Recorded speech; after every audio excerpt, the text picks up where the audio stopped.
गुरुजी हमें 1995 में मिले थे। उस जमाने में गुरुजी के बारे में ज्यादा लोगों को नहीं पता था। हमें ऐसे ही पता चला कोई बाबा आए हैं, वो क्योर करते हैं। हमें बिल्कुल विश्वास नहीं हुआ। फिर भी किसी ने बताया कि कोई क्योर अगर किसी को कराना है मर्ज तो वो कर सकते हैं, उनमें ये शफा है। फिर तो और भी विश्वास नहीं हुआ, क्योंकि इस मॉडर्न जमाने में, साइंटिफिक जमाने में बहुत ढोंगी भी हो सकते हैं, गलत लोग भी हो सकते हैं। तो बिल्कुल शुरू में तो विश्वास आया ही नहीं कि ये कैसे हो सकता है और ये कौन है जो इस तरीके से इनका सुनने में आ रहा है। मेरा बेटा बहुत छोटा था, 7 साल का था उस समय, और क्योंकि हर महीने उसको बुखार आ जाता था, मेरी परेशानी वो थी। मेरी अपनी टांगों में बहुत दर्द होती थी और मैं जमीन पे नहीं बैठ सकती थी। बहुत इलाज कराए, लेकिन ना मर्ज पता चलता था और ना ही दर्द जाता था। जब गए तो उससे पहले मेरी फैमिली के कुछ मेंबर जा चुके थे और उनका कल्याण गुरुजी ने किया था। गुरुजी उस जमाने में जालंधर से आए थे, जो उनका डेरा था, और दिल्ली में वो लोगों का कल्याण कर रहे थे। कोई मंदिर की स्थापना तब नहीं हुई थी। इट वॉज अप टू गुरुजी कि वो किससे बात करते थे और कहाँ किसको बिठाया जाता था। उस टाइम गुरुजी ने हमें बोला कि मेरे पीछे चलो, और 40 और गाड़ियां उनके पीछे गईं। एक जगह ले गए और वहां पे कमरे में जाके उन्होंने अपने आप को बंद कर लिया। बाकी सब लोग बाहर बैठे रह गए और मैंने यही सोचा कि मैं तो जमीन पे बैठ नहीं सकती, ये किसी का ड्राइंग रूम है, लेकिन सब जमीन पे बैठे हुए हैं, तो मैं कोने में जाके खड़ी हो गई। दरवाजा खोला, गुरुजी सीधे मेरी तरफ आए और इशारे से उन्होंने मुझे खड़े होने के लिए बोला और मुझे बोला 10। मैंने कहा जी पंजाबी में, मेरा लड़का। कहते हैं उसकी छोड़, अपनी बता, तुझे क्या प्रॉब्लम है? मैंने कहा जी मेरी टांगें बहुत दर्द करती हैं। कहते हैं यहाँ इतनी देर बैठी रही, तुझे दर्द हुई? कब मैंने रियलाइज करा, मैं कब थक के बैठ गई, मुझे खुद को नहीं पता था। उन्होंने बोला आज के बाद नहीं होगी। ये 1995 की बात है और आज तक नहीं हुई। वो दर्द कभी लौट के नहीं आई। बेटे का उन्होंने पूछा तो मैंने बस इतना बताया कि गला खराब रहता है। उन्होंने कहा सोने का ओम पिना दे इसको और घर में चावल बनाना और खाना बंद कर दे। 2 बातें ये थी और मेरे दिमाग में एक लहर सी दौड़ी सोच की कि इतने छोटे बच्चे को सोने की चेन पहनाऊं। तो आगे से हंस के गुरुजी कहते हैं पीले धागे में पहना दियो। फिर मैंने टिपटो करके उनके कान में बोला, मैंने कहा गुरुजी जॉइंट फैमिली है। तो उन्होंने बोला तू, तेरा घर वाला, तेरे दोनों बच्चे, सारी उम्र ना चावल खाएंगे ना वर्तेंगे। जब मेरे प्रसाद में आए तो हमें गुरुजी ने अलाउ कर दिया कि जब वो प्रसाद चावल का देते हैं, उन्होंने बताया कि वो पदार्थ की नजर से नहीं देखना, उसको सिर्फ प्रसाद की नजर से देखना। ये दाल है, ये सब्जी है, ये रोटी है, ये नहीं देखना, उसको सिर्फ प्रसाद की नजर से देख के और उसको ग्रहण करना है। बेटा बिल्कुल ठीक था और मैं भी बिल्कुल ठीक हो गई। उस दिन गुरुजी ने काफी और ब्लेसिंग्स दी। उनमें से एक ये है, तेरा अपना स्कूल है। मैंने कहा नहीं, आपको गलत फहमी हुई है। स्कूल मेरी मदर चलाती है, मेरा कोई स्कूल वूल नहीं है, इसे तेरा अपना है। मैंने देख लिया। मैं चुप रही और उन्होंने कुछ बातें और बताई मुझे, और बाद में इस बारे में उन्होंने कहा था गुरुआं दी गल पत्थर दी लकीर होंदी है। वो सच हुई और वाकई जिस तरीके से उन्होंने बताया था, क्योंकि ब्लेसिंग उनकी ये थी कि वो इमीडिएटली कुछ सालों बाद चालू हो गया था, लेकिन एक जो ब्लेसिंग उन्होंने बहुत इस तरीके से दी थी कि वो उस जमाने में मेरे लिए मेरी सोच से भी बाहर थी, मेरी पॉकेट से बाहर, मेरी सोच से भी बाहर। तो यही मैं सोच रही थी कि ये इस तरीके से क्या ये ब्लेस कर रहे हैं मेरे को। मुझे ये मन में एक अटकाव था। जिस दिन गुरुजी ने धीरे धीरे धीरे अपना असल दिखाया कि वो एक बहुत ही सुप्रीम पावर है, उसके बाद मन में डाउट नहीं था। फिर वो डाउट नहीं था, और क्योंकि वो डाउट चला गया, उन्होंने ही निकाल दिया, तो वो जो ब्लेसिंग इतने सालों पहले जो थी वो मटेरियलाइज हुई। अगेन शुक्राना गुरुजी, आपके मुंह से निकली एक एक बात हमारी पूरी फैमिली के लिए बिल्कुल सच और बिल्कुल ठीक। हमारे लिए वो ब्लेसिंग्स जो आपने दी वो पूरी तरह से हमारे सामने आई। गुरुजी वापस चले गए जालंधर और हम उनको थैंक यू बोलने के लिए उनके पीछे पीछे गए। जब हम गए तो उन्होंने ये बात बोली कि दिल्ली वापस अभी मत जाओ, तुम यहीं रहो लुधियाना में और कल वापस आना। उस जमाने में कोई सभा नहीं लगती थी जालंधर मंदिर में, बाहर से ही कई बार गुरुजी ताला लगवा देते। तो ये भी उनकी डिस्क्रिशन सी कि किसको उन्होंने अंदर आज्ञा देनी है आने की। और एक सेवक थे, मैंने उनसे पूछा कि द्वार कितने बजे खुलता है? तो उन्होंने बोला द्वार तो हम 10 बजे खोल देते हैं, गुरुजी पाठ से उठ के 11 बजे आते हैं अपनी सीट पर। तो हम 11 बजे पहुंच गए। जब हम 11 बजे पहुंचे तो देखा कि वहां मंदिर में कोई भी नहीं था हमारी फैमिली के सिवा, और गुरुजी अपनी ड्रेस पहने, अपने रोब्स, चोला अपना पहने, वो अपनी सीट पे बैठे थे। गुरबानी के शब्द नॉर्मली लगते थे वहां पे, लेकिन वो नहीं लगे हुए थे। टेप साइलेंट था, टेप रिकॉर्डर का जमाना था वो। जैसे ही उन्होंने हमारे को देखा, उन्होंने बोला, aunty you are late.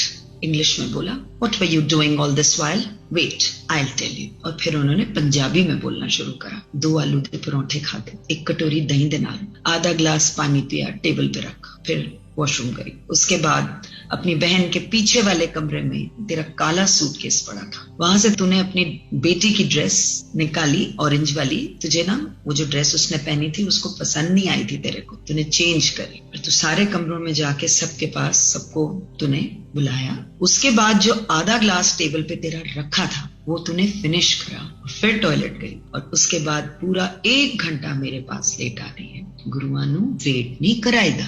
My mouth fell open.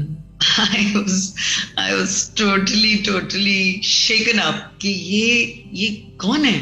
इनको इतना कुछ कैसे मूवमेंट बाय मूवमेंट पता है? एंड अगर ये सब जानते हैं तो ये काफी कुछ और भी जानते होंगे। So he started disclosing things which were very close to my heart, but only known to me or to my mother. And धीरे धीरे वो इस तरीके से बयान करने लग गए कि उनको काफी कुछ पता है। And he was not an ordinary saint. एक बार मैंने उनसे पूछा भी था, मैंने कहा गुरुजी आप दिखाते क्यों नहीं अपना असल बाहर? तो कहते हैं जो असल होता है वो हमेशा अपने आप को लुका के रखेगा, वो छुपा के रखेगा, वो कभी अपने आप को बाहर बयान नहीं करेगा। So he said वो गुरु ही क्या जो बता के कल्याण करे। कितने कल्याण तो मैं ऐसे कर जाता हूँ, लोगों को पता भी नहीं चलता। मेरे बहुत तरीकों में से एक ये है, जो बोलता है उसका भी भला, जो सुनता है उसका भी भला, दोनों तरफ मेरी ब्लेसिंग्स चल रही होती है। वो पता करना तुम्हारा काम नहीं, तुम अपनी ब्लेसिंग्स लो। तो ये गुरुजी ने बता दिया, और अपने सामने उन्होंने कई बार संगत करने को बोला। तो इस तरीके से, और कई बार जब मैं भूल जाती थी कि ये भी था और वो भी था कल्याण, तो पीछे जब साथ बैठते थे तो प्रॉम्प्ट करते थे कि वो भी तो था, उन प्यो दा दस की मैं कितना।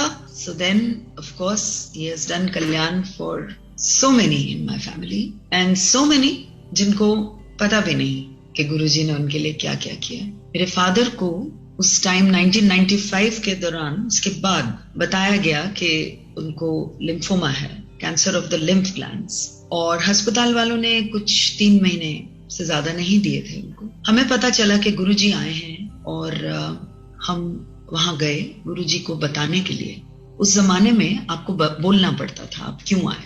कुछ टाइम के बाद गुरुजी ने वो चेंज कर दिया, और फिर ये बोला कि जो जहां बैठा है वो चुपचाप वहीं बैठा रहे, टेलीपैथी से मैं सारी बात सुनता हूँ।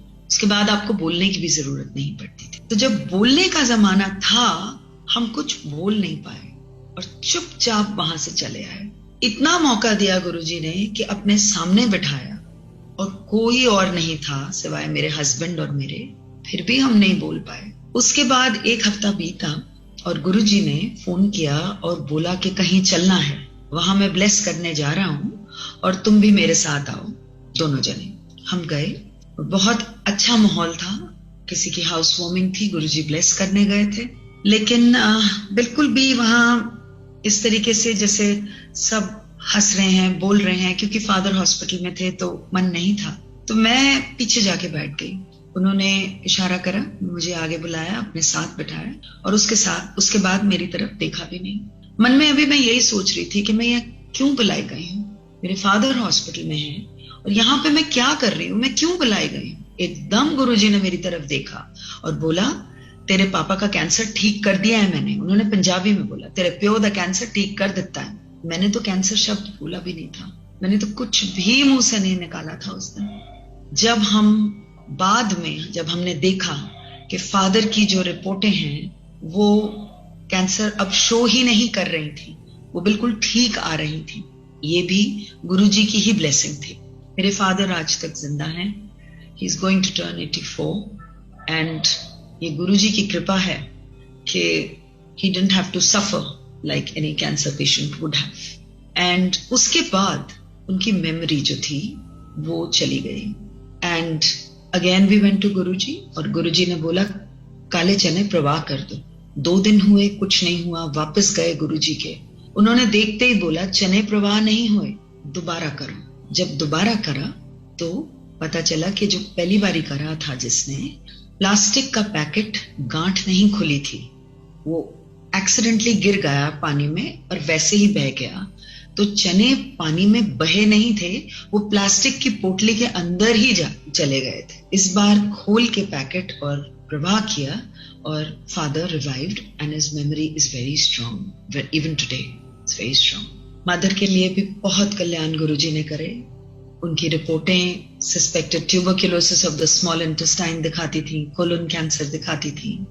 गुरुजी के पास आई, लंगर छका, चाय प्रसाद और लंगर चखा, क्योंकि गुरुजी ने बताया था कि ये मेरा प्रोसेस होता है, चाय प्रसाद और लंगर, ये दोनों आपको ग्रहण करने होते हैं, अदरवाइज ही सेड कि ये प्रोसेस इनकम्प्लीट है।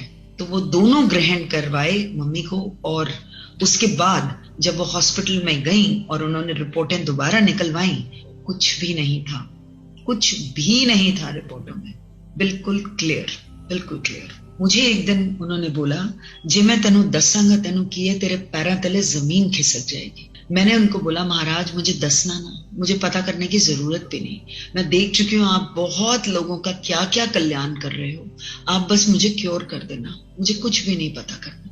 तो उन्होंने बोला मैं तुझे 5 साल के बाद बताऊंगा। मैंने कहा महाराज 5 साल के बाद भी मुझे मत बताना, आई न्यू कि मेरे में वो शक्ति नहीं कि मैं सुन भी सकूं। And Guruji was very kind. He just told me, he said, no darshan for 5 years. ना तो घर में बताएगी, सिवाय तेरे हस्बैंड के किसी को नहीं पता होगा, और मैं जब 5 साल के बाद बोलूंगा तब। 5 साल पूरे हुए और मैंने अरदास करी महाराज को मन में कि बहुत दिल करता है आपकी कहीं से मुझे एक फोटो मिले, लेकिन मैं किसी से मांगूंगी नहीं। तो उस जमाने में कभी भी बड़े स्वरूप तो होते नहीं थे, और जो छोटी फोटोज थी वो गुरुजी स्वयं बांटते थे। तो I was just dependent on him, how he does it. बहुत छोटी चीज मांगी अपने गुरु से। एक मैगजीन में उनकी फोटो छप के आई जो मैंने रखी, और जब मेरा सांस उखड़ गया एक दिन, तो मैंने सिर्फ वो फोटो से इतनी अरदास करी, गुरुजी मैनू सा नहीं आ रहा। अजीब सी सेंसेशन गर्दन के पीछे हुई, सांस आया। हॉस्पिटल लेके गए, हॉस्पिटल में मास्क लगा हुआ था ऑक्सीजन का। देखा मैंने कोई मेंबर नहीं है फैमिली का, यहाँ पे नर्स है। नर्स से मैंने पूछा इशारे से कहाँ, तो शी सेड आईसीसीयू। उसके बाद मन में एक ख्याल आया कि ना मेरा घर वाला काम आया, ना मेरे माँ प्यो, ना मेरे बच्चे, ना कोई और, सिर्फ मेरा गुरु काम आया। क्योंकि इससे पहले मैं सबको फोन कर चुकी थी, they could not reach me in time, और फोन पे भी मैं सिर्फ इतना बोल पाई थी, कांट ब्रीथ। एंड गुरुजी के सामने जब मैं खड़ी थी, लाइन में मेरी बारी आई, तो प्रसाद बांट रहे थे, तो कहते हैं क्यों फिर, ना घर वाला कम आया, ना माँ प्यो, ना बच्चे, ना कोई और, तेरा गुरु कम आया, ले तेरी सेकंड लाइफ ऐश कर। And I got loads of Prasad. He is so kind. I don't know कि मेरा क्या हाल होना था, लेकिन मेरे गुरु ने अपनी कृपा दृष्टि डाली और जो भी वो भंवर था उससे निकाला। He was kind, he was very kind. he knew everything. He knows even now everything what is going on. You don't have to tell him. कुछ भी बताने की जरूरत नहीं। ये गुरु ऐसे हैं अंतर्यामी कि इनको सब कुछ पता है हर एक की जिंदगी में। वो प्यार से कहते थे फाइल खोल देती, तो हर एक की फाइल उनके पास है और हर एक का वो देख रहे हैं। कितनी चीजें हमारी जिंदगी की होती हैं जो हमें पता भी नहीं कि ये हमारी तरफ ऐसी कोई मुसीबत आ रही है, लेकिन गुरुजी knows, he knows and he takes care, he definitely takes care। वो मुसीबत आने ही नहीं देते, वो हमारे को उस तरीके से बिल्कुल भी बचा के और प्रोटेक्ट करके, provided you go straight, that is the condition कि आपसे गलती ना हो। अगर हम गलत, तो गुरु किसी को भी प्रोटेक्शन नहीं देता गलत चीज पे। So he is there with every one of us and everybody जो उनके बारे में जो भी अगर आप उनके बारे में शेयर करते हैं तो गुरुजी के ही अल्फाज हैं कि ये एक ब्लेसिंग है, ये एक ब्लेसिंग है। उन्होंने एक बार मुझे बोला था कि अगर 2 बंदे भी बह के मेरी गल कर लें, हो गई मेरी संगत। वो सत्संग को संगत करना बोलते थे। तो उन्होंने यही बताया, even if 2 people talk about Guruji, tell about गुरुजी, वो ही आपका सत्संग। And he always believed in simplicity, always. गुरुजी ने जिंदगी के छोटी छोटी चीजों में भी सिखाया, like how to go about life and simple things, how to do, what to do and what not to do. So ये बहुत अहम चीजें हैं कि आप like once he told me, he said okay, you go to this place and वहां से ना कबाड़ मत उठा कर लाइए, don't waste your money. So these simple kinds of things, like, you know, they came in handy, they still come in handy. And once my son, he had just thought that 12वीं के बाद ना मैं गुरुजी को मत्था टेकने जा रहा हूँ और मैं आज उनको बस बोल दूंगा मैं MBA कर रहा हूँ. So my son bowed in front of Guruji. And he didn't have to say anything because Guruji was the one who spoke to him. He said, MBA, not for you. You do law. And then I was standing behind my son. He says, Enu main vakeel banana hai. To maine bada top da vakeel banana hai. Those blessings were such that one day my son felt that the studies are too hard. Actually, he was not willing to study that hard. And he says, आप ना गुरुजी को जाके बोलो, ये ना मेरे लिए बहुत मुश्किल है. आप ना उनको बोलो हुक्म पलट दें, कुछ और मेरे को बोल दें. So I told him, I said, I will not come in between your dialogue and your direct connection with your guru. So you, whatever you want to talk, you talk. But I would suggest as a mother कि आप ये ना कहें. मैं आपको ये advice देती हूँ कि आप ये गुरु से ना कहें कि हुक्म पलट दें, क्योंकि उन्होंने आपकी पूरी जिंदगी देखकर आपको ये बख्शा है. लोग आते हैं यहाँ पे पूछते हैं और गुरुजी कहते हैं मैं कोई जोचिया, तुमको उन्होंने खुद बोला और तुम अभी भी सोच रहे हो. सो ये हमारी कॉन्वर्सेशन हो रही थी दिन में और उसी समय गुरुजी का फोन आया, हस्बैंड और बच्चों को लेके और आओ और हमने कहीं चलना है. और भी संगत थी. हम लोग उतरे और मैं, गुरुजी और मेरा बेटा, हम तीनों आगे आगे, हम गुरुजी के साथ साथ चल रहे थे और मेरे हस्बैंड और मेरी डॉटर पीछे थे. लिफ्ट आई, दरवाजा खुला, हम तीनों लिफ्ट में और वहां पे गुरुजी मेरे सन को बोलते हैं बिना कुछ उससे पूछे, वकील ते मैं तेनू बना के छड़ना है, लेटर और sooner. He didn't say sooner or later, he said later or sooner. And then he tells me, he said, Sabina 2 साल ना इसको बड़ी मुश्किल लगेगी पढ़ाई, उस तो बाद यदि टोर देखी तो. And it's true. He's a lawyer today, all because of Guruji. That blessing is the Guru's blessing for what and how and where his life should have gone. He had planned out everything. And if in times of today, people who have not seen him, अगर आप पूछें कि आपको तो बताया लेकिन हमें नहीं बताया, आपको भी बता रहे हैं. He had said, मेरे साथ डायरेक्ट कनेक्शन जोड़ो. और ये गुरुजी ने मुझे एक बार इस तरीके से भी बोला. कोई थे जो हमारे जानकार थे, उनको मैंने गुरुजी के बारे में बताया तो गुरुजी ने सुनी पहले तो वो बात और उसके बाद उन्होंने बोला उनको जाके बोल मेरे साथ डायरेक्ट कनेक्शन जोड़े. एंड देन ही सेड जो मेरे बारे में बताता है सबसे पहले तो वो ब्लेसिंग्स ले जाता है, लेकिन फिर जिसने सुना उसका और मेरा डायरेक्ट कनेक्शन होना चाहिए, क्योंकि वो इंसान बीच में से हट जाएगा. वो तो अपना ब्लेसिंग्स ले गया, फिर गुरु और आपके बीच में वो डायरेक्ट कनेक्शन है. तो आप अगर गुरु से कुछ पूछना भी चाह रहे हैं, पहले तो वो ये कहते थे पुच्छीदा नहीं होता, मतलब डोंट आस्क. उनको पता है आप उनसे बात अगर करें, not as a question, just आप उनसे बात करें, आपकी जिंदगी जो चल रही है उसी में आपका जवाब आ जाएगा कि आपको क्या करना है. He will make it so clear that there will be no doubt. And in case you have gone on the wrong side where he was not indicating, he will again bring you back to where he wanted you to go. So गुरुजी आपको गलत कभी नहीं जाने देंगे, वो वहां रोक लगा देंगे, और अगर रोक लग गई तो इसका मतलब वो आपके लिए नहीं है. He is with you. आप जितना ये विश्वास रखेंगे कि he is with you, he is always with all of us. और इस बात के लिए there is no doubt, there is no doubt. He had said संगत बढ़ेगी, और हम लोग उस टाइम सोचते थे कि ये तो बाहर से ही लोगों को कह देते हैं आज नहीं मिल सकते या नहीं है, संगत कैसे बढ़ेगी, ना टीवी में देते हैं. उन्हीं की ये मनाही थी, उन्हीं के हुक्म से ना आप उनके बारे में आर्टिकल्स छाप सकते हैं न्यूज़पेपर में या मैगजीन्स में, ना ही आप उनके बारे में टीवी पे प्रचार कर सकते हैं, आप नहीं कर सकते. और इसीलिए हम ये उस जमाने में सोचते थे कि संगत कैसे बढ़ेगी. बट गुरुजी हैड सेड कि संगत करो मीन्स के वी टेल ऑल द कल्याण्स जो गुरुजी ने हमारे ऊपर, जो उन्होंने ब्लेसिंग्स दी हैं, कल्याण करे हैं, वो बताएं. So that is how this satsang started. That is how Guruji in his physical form also used to make us do. And then he was not just there for curing people. That is one aspect of it.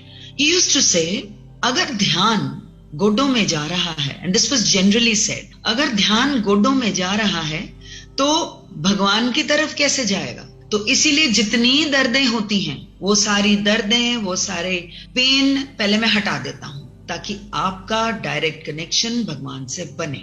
And then you can move forward. And it is your personal connection. You don't have to ask anybody how to go about it. It is you and the Guru. How you want to pray, what you want to pray, it is your prerogative. It is entirely up to you. तो वो आपके अपनी श्रद्धा है आपकी कि आप कैसे नमन कर. गुरुजी ने बहुत अलग अलग जगह कई बारी भेजते थे, अलग अलग मतलब different types of people we used to meet at times, and it was he knew beforehand only ke what the reaction of that person would be. अगर आप जैसे किसी संगत कर रहे हैं और क्या वो सोच रहे हैं, हमें नहीं पता, लेकिन गुरुजी को पता होता था. So गुरुजी को सब पता है हमारी जिंदगी का, आपकी जिंदगी का, और उनको सब पता है. हर इंसान की जिंदगी में उतार चढ़ाव होते हैं, परेशानियां आती हैं, लेकिन गुरु का अगर एक सहारा और इस तरीके से कि आप उनकी शरण में हैं, तो आप हमेशा अपना कल्याण करा जाएंगे उनसे. ये उन्हीं का बताया हुआ रास्ता है. जय गुरु जी महाराज.